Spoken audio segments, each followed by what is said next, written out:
சர்வசக்திக்கு என் வணக்கம். காரக ஜோதிடம் அரியலூர் திருஞான சுவாமி ஜோதிடர்.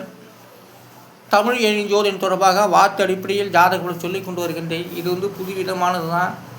இது கேட்டுக்கொண்டே இருந்தாக்க அது அவங்களுக்கு புரிந்துவிடும். புதுசாக பார்க்குறீங்க, இது என்னமோ சொல்லிட்டு வராரு, வேறு பார்த்தா நல்லா இல்லை அப்படிங்கிற மாதிரி ஆகிடும். அதனால் நான் இங்கே ஒரத்தாட்டை விட்டு நாங்கள் அரியலூருக்கு மாற்றிட்டு என்னை யாருன்னே தெரியாது மக்களுக்கு. ஆனால் என்கிட்ட யாரும் வரதில்லை. ஆனால் போரில் பெருசாக தான் நான் வச்சுருக்கேன். நான் ஏற்கனவே பழக்கப்பட்ட ஒரு மூலமாக ஒன்று ஏதோ ஒரு தப்பி தவறி வரும், அதை வச்சுட்டு ஏதோ காலத்தை ஓட்டிகிட்ருக்கேன். அப்படியே நான் வெளியில் சென்றால் தான் எனக்கு நான் என்னோடய ஜீவனாசம் அன்றாடம் ஒரு செலவு கிடைக்கும். நான் பழக்கப்பட்ட இடத்த மூலமாக போய் கொண்டு வாடகை இந்த மாதிரிலாம் கொடுத்துட்ருக்கேன். என்னுடைய ஜீவனாசி தான் அப்படி தான். ஆனால் எனக்கு புதுசாக யாருமே தேடி வர கிடையாது. நான் அருகிலே தனிப்பட்ட முறையில் நான் இருப்பதால் இந்த எண்ணினாலும் இதை வீடியோக்கள் மூலமாக சொல்லலாம், யூடியூப் மூலமாக சொல்லிக் கொண்டு இருக்கலாம் அப்படின்னு சொல்லி கொண்டு வருகின்றேன். அதனால் பார்ப்பவர்கள் இதுக்கு சப்ரைஸு யூடியூப் சப்ரைஸ் ஆதரவு கொடுங்க, லைக் கொடுங்க, கமெண்ட் பண்ணுங்கள், மேலே தூக்கிடுங்க. மேலான ஒரு வார்த்தையை என்னை கொண்டு வாங்க.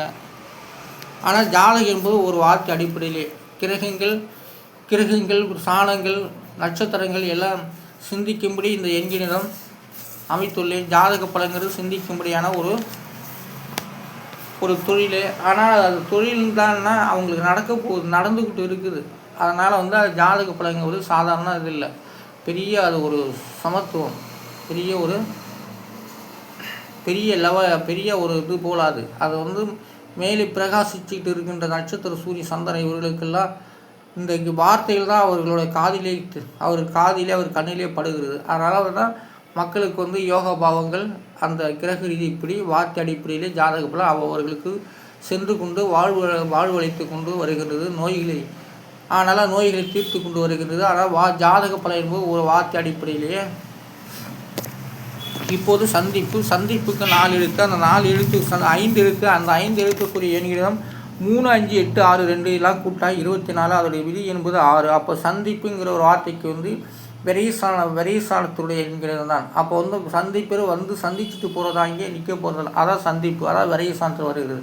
சந்திப்பு என்ற வார்த்தைக்கு விதியின் 6. அடுத்ததாக வெப்பத்துக்கு 4 எழுத்து, அந்த 4 எழுத்துக்குரிய எண்கிறது 8, 6, 9, 7 எல்லாம் கூட்டாக 30. அதோடைய விதி என்கிறது 3. அப்போ வெப்பத்துக்கு 4 எழுத்து, அதோடைய விதி என்பது 3. அப்போ வெப்பம் சித்திரவயசுனாலாம் வெப்பம். இப்போ குளிர்காலம், ஒன்றுமே செய்ய முடியல. நைட்லாம் படுத்தா காலத்தை எழுந்திரிக்க முடியல. 5 மணிக்கெலாம் நான் பச்சை தண்ணி குளிக்கிறாள். இப்போ மெதுவாக சுடு தண்ணி போட்டு குளிச்சுட்டு வரத்தோடு பெரிய நேரம் ஆகிடுது. இப்போ தான் இந்த வீடியோக்களை போட்டுட்ருக்கேன். மணி இப்போ மணி 11:15 ஆச்சு. இன்றைக்கி ஏஎம் 11:15 மணி ஆயிடுச்சுன்னா இப்போ பஸ் விட்டு இறங்கி இதெல்லாம் ரூமெல்லாம் கூட்டிக்கிட்டு இந்த இதை போட்டுக்கிட்டுருக்கேன். ஆனால் சந்திப்புக்கு 5 எழுத்து, அந்த 5 எழுத்துக்குரிய எண்களிடம் 3, 5, 8, 6, 2 இதெல்லாம் கூட்டாக 24. அதோடைய விதி என்பது 6. அப்போ சந்திப்புக்கு 6ஆம் இடத்து பலனாக வருகின்றது வெப்பத்துக்கு 4 எழுத்து, அந்த 4 எழுத்துக்குரிய எண்களிடம் 8, 6, 9, 7 இதெல்லாம் கூட்டாக 30. அதோடைய விதி என்பது 3. அப்போ வெப்பத்துக்கு 3ஆம் இடம். வெப்பம்லாம் 3ஆம் இடம் தான். அடுத்தது படைப்புக்கு 4 எழுத்து, அந்த 4 எழுத்துக்குரிய எண்கள் 9, 9, 6, 2 எல்லாம் கூட்டாக 27. அதோடைய விதி என்பது 9. அப்போ படைப்பு என்ற வார்த்தை 9ஆம் இடத்து பலனாக வருகின்றது. ஏன் படைப்பு 9ஆம் இடம்? அது திரிகோண ஸ்தானத்தில் வருகின்றது. 9ஆம் இடம் குருவோட வீடு. ஒவ்வொரு ஜாதகத்துக்கும் ஒவ்வொருத்தர் லக்கண பிரகாரம் 9ஆம் இடம் அவங்களுக்கு குரு வீடாக தான் இருக்கும், திரிகோணமாகத்தான் இருக்கும். அதனால் இப்போ மேஷத்துலேருந்து தனுசு வரை 9. அப்போ அதான் படைப்பு 9ஆம் இடம் குருவுடைய வீடு. அப்போ எப்படி வைத்துக்கிட்டாலும் அந்த நம்பர் குருவுக்கு தொடர்புடையது. ஆனால் படைப்புடைய விதியின் 9. அடுத்தது படையப்பா என்ற ஒரு வார்த்தைக்கு 5 எழுத்துக்கள், அந்த 5 எழுத்துக்குரிய எண்களிடம் 9, 9, 2, 6, 7 எல்லாம் கூட்டாக 33. அதோடைய விதி என்பது 6. படையப்பா என்ற ஒரு வார்த்தைக்கு விதியின் 6. அதெல்லாம் படையப்பா.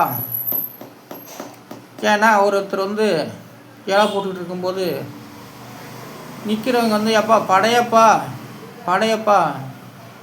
படைப்பா அப்படின்ட்டு படைப்பான்னு தான் சொல்லுவாங்க. ஆனால் படையப்பான்னு சொல்கிறதில்ல. ஆனால் படைப்பா அப்படின்னு தான் சொல்லுவாங்க. அந்த வார்த்தை படையப்பா என்ற ஒரு வார்த்தையை குறிக்கிறது. அது விரைசானம் தான். ஆனால் படையப்பா என்ற ஒரு வார்த்தைக்கு தலைப்பாக ஒரு படம்லாம் சினிமா படம்லாம் இருக்குது. ஆனால் வார்த்தை அவங்கவுங்க வார்த்தைன்னு நினச்சக்கூடாது. இது வார்த்தைகள்லாம் பொதுவான வார்த்தை தான் நான் சொல்லப்படுவதெல்லாம். ஆனால் படையப்பா என்ற ஒரு வார்த்தைக்கு விதியின் 6. 6ஆம் இடம் சத்ருஸ்தானம், பெரியஸ்தானம். அடுத்ததாக வந்து லோக்சபாவுக்கு வந்து 4 எழுத்து. அந்த 4 எழுத்துக்குரிய எண்ணிடம் 9, 7, 3, 7 எல்லாம் கூட்டம் 26. அதோடைய விதி என்பது 8. அப்போ லோக்சபா வந்து 8ஆம் இடம்.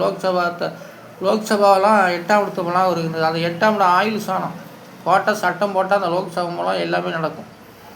அதனால் வந்து அடுத்தது வந்து கன்னிக்கறி என்ற வார்த்தைக்கு 5 எழுத்து. அந்த 5 எழுத்துக்குரிய 1, 6, 1, 1, 7 எல்லாம் கூட்டாக 16. அதோடைய விதி 9 கிரகத்தால் கழிச்சுட்டாக மீதி 7. அப்போ கன்னிக்கழி என்ற ஒரு வார்த்தைக்கு விதியின் 7. அப்போ கன்னிக்கழிங்கிறது எல்லா மதத்துலையும் எல்லா மதத்துக்குமே 7ஆம் இடம் தான். எல்லா மதத்துலேயும் வார்த்தைகள் வந்து கன்னி கழிக்கணும், பையனுக்கு ஒரு பொண்ணு பார்க்கணும் அப்படிங்கிற வார்த்தை தான் இடம் தான் 7ஆம் இடம்.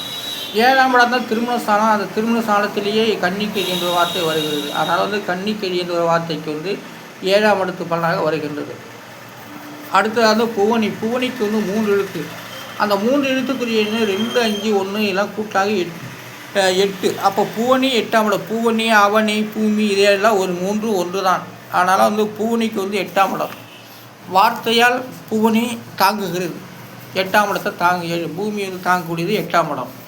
இது வார்த்தைகள். அப்போ வந்து அவனி என்று சொல்லக்கூடிய என்பது உலகம். அவனி என்பது உலகம். உலகத்துக்கு வந்து அவனிக்கு வந்து 3 எழுத்து. அந்த 3 எழுத்துக்குரிய எண்கிறது 1, 5, 1 இதெல்லாம் கூட்டாக 7. அப்போ 7ஆம் பார்வையாக அவனி இப்போ பார்க்கப்பட்டு வருகிறது. அடுத்த பூமிக்கு வந்து 2 எழுத்து. அந்த 2 எழுத்துக்குரிய எண்ணிதோ 9, 2 எல்லாம் கூட்டாக 11. அதோடைய விதி என்பது 2. பூமி வந்து குடும்ப ஸ்தானம் 2ஆம் இடம். அப்போ ஆகாயத்தை அடுத்தது பூமியாக இருக்குமோ? இருக்கிறது. ஆகாயத்தை அடுத்தது பூமி தான். ஆனால் ஆகாயம் எந்த அளவுக்கு பெரிதாக இருக்கோ அதுபோலவே பூமியும் பெரிதாகத்தானே இருக்குது. அதனால் வந்து யாருமே பூமியை கடைசி வந்து கண்டதாக சொன்னதில்லை. அதனை போல் ஆகாயத்தையும் கடைசியை தொட்டுவிட்டு வந்ததும் இல்லை. வானத்தை தொட்டம் யாருமே இல்லை. அதாவது பூமியை கடைசியை கண்டது யாருமே இல்லை. பூமியோட ஸ்தானம் விதியின் 2. அப்போ 3, 1 தான். புவனி, அவனி, புவனி 8 விதியின் 8, அவனியோட விதியின் 8, பூமியோட விதியின் 2. அப்போ வந்து அடுத்த வந்து அருட்சக்திக்கு வந்து 6 எழுத்து. அந்த 6 எழுத்துக்குரிய எண்ணிலும் 1, 5, 2, 3, 4, 8 எல்லாம் கூட்டாக 23. அதோடைய விதி என்பது 5. அப்போ வந்து அருட்சக்தியோட விதியின் 5. 5ஆம் இடத்து பலனாக வருகின்றது. அருட்சக்திங்கிறது சாதாரண இல்லை. அருட்சக்தியில் எதையுமே கூப்பிட்டு அழைக்கிறது, அது அழைச்சி செய்கிறது பெரிய தானாக வர வேண்டும். அந்தந்த இடத்துக்கு தானாக பட்டினத்தார் எப்படி தன் தாயின் சரதத்துக்கு தானாக வந்து கொல்லி வச்சார், அதுபோல் எல்லாமே தானாக வரும். அருட்சக்திங்கிறது கூப்பிட்டோ ஜவமுன்னிங்கிறதெல்லாம் கிடையாது. அது ஆட்டோமேட்டிக்காக வரும். பாருங்கள், இன்றைக்கி வந்து எத்தனையோ இடத்துல மகான்கள் வந்து புதுசாக உருவாகி அழுக்குமுட்டை சாமியார் அந்த சாமி இந்த சாமியெல்லாம் சொல்லிக்கிட்டு வராங்களா, அவங்களுக்கு தானாக வந்தது. அது அவங்களோட படைப்பு பிறகு எத்தனை வயசில் மகன் ஆகணும் அப்படிங்கிற கணக்குக்கு அந்த படைப்புக்கு தெரியும். அந்த படைப்பு பிரகாரமே அந்த அருட்சக்தி தோன்றிடும். அருட்சக்தி என்பது வார்த்தை தான். அந்த வார்த்தை பிரகாரம் அருட்சக்தி வந்து 5ஆம் இடத்துல பலன் தோன்றுகிறது. அருட்சக்தி நாவில் வந்து 5 பஞ்சபூதங்களும் 5ஆம் இடம் என்பது பஞ்சபூதம் தான். 5ஆம் இடங்கிறது புத்திரஸ்தானம், விதி மதி எல்லாமே இருக்குது. அதே போல் அருட்சக்தி என்பது 5ஆம் இடத்துல போய் 5ஆம் இடம் ஆசிரியர்கள் தொகுக்கக்கூடிய பாடமும் அந்த அருட்சக்தி தான். இவங்க ஆசிரியராக ஆகணுங்கிறது அந்த 5ஆம் இடம் தான் எல்லாத்தையும் நிரூபிக்கிறது. அதனால் வந்து அருட்சக்தி என்ற வார்த்தைக்கு வந்து விதியின் 5. அடுத்ததாக வந்து அஞ்சலிக்கு வந்து 4 எழுத்து. அந்த 4 எழுத்துக்குரிய எண்கிறது 1, 1, 3, 5 எல்லாம் கூட்டாக்கா 10. அதோடைய விதி என்பது 1. அப்போ வந்து அஞ்சலியோட விதியின் 1. அஞ்சலின்னா கண்ணீர் அஞ்சலி கிடையாது. கண்ணீர் அஞ்சலின்னு போட்டால் தான் அது கண்ணீர் அஞ்சலி. இது அஞ்சலி என்றால் வணக்கம், அஞ்சலி செலுத்தக்கூடியது உண்டு. அதனால் வந்து அஞ்சலியோட விதியின் 1ஆம் இடம் தான். அப்போ இருக்கு என்றால் 4 எழுத்து. இருக்குக்கு 4 எழுத்து. அந்த 4 எழுத்துக்குரிய எண்ணிதான் 2, 5, 7, 3 எல்லாம் கூட்டாக 17. அதோடைய விதி என்பது 8. இருக்கு என்றால் மந்திரம்தான். 4 வேத மந்திரங்கள், ருக்கு வேதம், யஜுர்வேதம், சாமவேதம், அதர்வன வேதம் என்று 4. அதான் இருக்கு என்றால் மந்திரம். மந்திரம் 8ன்னு சொல்கிறாங்களா, அந்த கணக்கில் வந்து இருக்கு அப்படின்னா மந்திரம், அதாவது இருக்கு என்றால் 8. அப்போ மந்திரம் 8. அப்போ அது இருக்கோட விதியின் 8 தான். தாரகை என்று சொல்லில் வந்து நிறைய பெண்கள் வாழ்த்தப்பட்டு வருகிறார். அந்த தாரகை என்பது விண்மீன்கள்.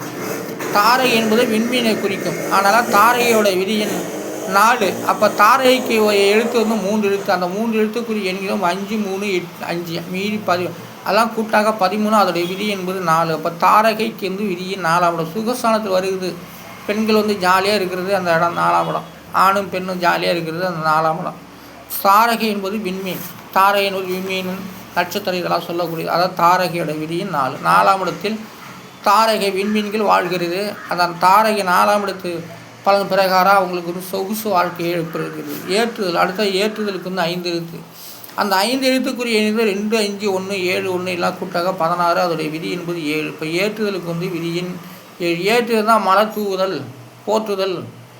மலர்கள் தேசிய கொடியில் எப்படி அந்த நாட்டு தேசிய கொடியில் மலரை அந்த கொடியில் கட்டி உருவம் முடிச்சு போட்டு அப்படி இழுக்கிறாங்க, அப்போ கொட்டுது. அதான் மலர் தூவுதல்.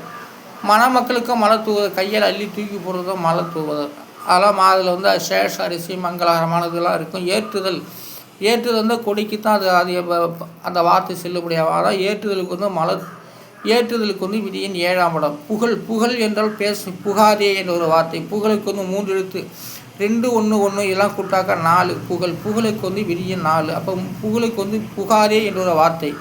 ஏத்து என்ற வாழ்த்து. ஏத்துக்கு 3 எழுத்து. அந்த 3 எழுத்துக்குரிய எண்கணிதம் 2, 4, 9 எல்லாம் கூட்டாக 15. அதோடைய விதி என்பது 6. அப்போ ஏத்து என்ற ஒரு வார்த்தைக்கு விதியின் 6. ஏத்து என்ற வாழ்த்துன்னு அர்த்தம்.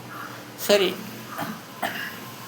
11 நிமிஷம் ஆயிடுச்சு. நான் அந்த வீடியோக்கள் போட்டு இப்போ தற்காலிகம். அதனால் அதை ஆதரவு கொடுங்க, சப்ஸ்கிரைப் பண்ணுங்கள் சார்.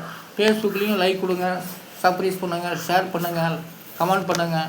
யூடியூப் சேனல்லையும் எனக்கு அதிகமாக சப்ஸ்கிரைப் பண்ணிகிட்டே இருங்க. பார்க்குறவங்க அடிக்கடி அந்த என்னோடய யூடியூப் வருதுனாக்கா டக்குன்னு எனக்கு ஒரு சப்ஸ்கிரைப் பண்ணுங்கள், ஆதரவு கொடுங்க, ஷேர் பண்ணுங்கள். நம்பிக்கையாக இது வார்த்தை அடிப்பு தான் நான் சொல்லி கொண்டு வரேன். புதுசாக கேட்குறவங்களுக்கு ஏதோ என்னமோ சொல்லிட்டு வராரு அப்படிம்பாங்க. புதுசாக என்னை பார்த்தா நல்லா இல்லை அப்படின்னு சொல்லி தள்ளிடாதீங்க. தள்ளிடும்போது என்னையும் பார்த்துட்டு ஒரு ஷேர் பண்ணுங்கள், சப்ஸ்கிரைப் பண்ணுங்கள். நல்லா என்னையும் மேலானவனாக கொண்டு வாங்க. நான் சாதாரண மனிதன் தான். என்னை மேலானவனாக கொண்டு வருவது அது உங்கள் கையில் தான் இருக்குது. ஆனால் வார்த்தை அடிப்படை தான் ஜாதக பழங்கிறது எல்லாத்துக்கும் தெரிஞ்சுக்கிறத தான். இதில் எனக்கு தெரிந்தவர்கள், உறவினர்கள், என்னோட சொந்தக்காரங்களாம் எல்லாம் பார்த்துட்டு இருக்காங்க. ஆனால் அவங்களாம் ஒரு லைக், ஒரு சப்ஸ்கிரைப் கூட பண்ண கிடையாது. எனக்கு அந்நிய பார்ட்டிக்கு தான் எல்லாமே எனக்கு சப்ஸ்கிரைப் பண்ணிகிட்டு இருக்காங்க, லைக் கொடுத்துட்ருக்காங்க. ஆதரவு கொடுங்க, நிறைய பேர் ஆதரவு கொடுங்க, வியூஸ் பண்ணுங்கள், வியூஸாக பாருங்கள். எல்லாமே இது வார்த்தை அடிப்படை தான். நான் என்ன கிரகத்தை மட்டும் சொல்ல கிடையாது, வார்த்தைக்கு உண்டான விதி என்று சாணங்கள் நட்சத்திரங்கள் சொல்லப்பட்டு வருகின்றேன். ஆனால் ஜாதகம் என்பது ஒரு வார்த்தை அடிப்படையிலே. நன்றி, வணக்கம். காரக ஜோதிடம், அரியலூர், திருஞான சோதரி. நன்றி, வணக்கம்.